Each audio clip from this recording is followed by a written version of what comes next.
Okay, fangen wir an. Heute lernen wir die Grammatik Possessivpronomen. Er, sein, seine. Mein, meine. Mein für Maskulinum und Neutrum. Nein, das ist mein Bruder. Todor, Да, госпожо. hast du verstanden? Ich nicht understand. Тодор, ich bin ärgerlich. Ich kann mir nicht vorstellen. Wieso? Какво иска пак тая?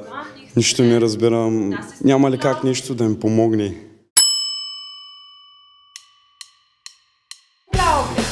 Unmöglich. Активиране на превода от немски на български.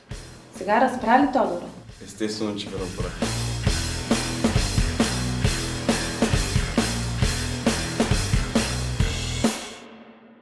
Und was machst du am Wochenende, Тодор? Активиране на превода Ich spiele gern Fußball. Sehr gut, Тодор.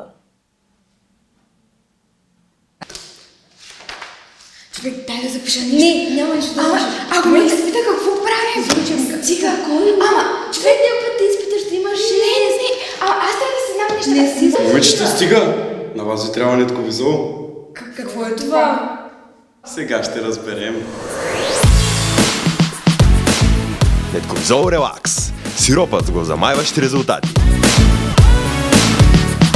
Нетковизол е лекарствен продукт, разработен от нашите фармацевти, който прекратява всички неудобства и проблеми, възникващи по време на учебния процес. Нашите фармацевти създадоха Нетковизол специално за вас.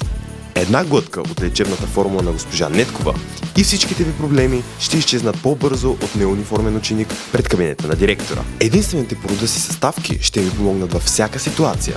Имате тест? Няма страшно. Изпитване следващия час? Не го мислете. Най-после сте се сетили за домашното от преди 3 месеца? Не се притеснявайте.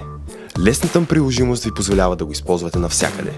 Нетковизол е тук да елиминира стреса във вашия живот.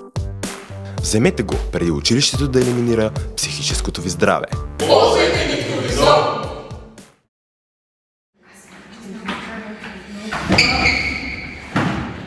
На тебе май ти трябва Нетковизол.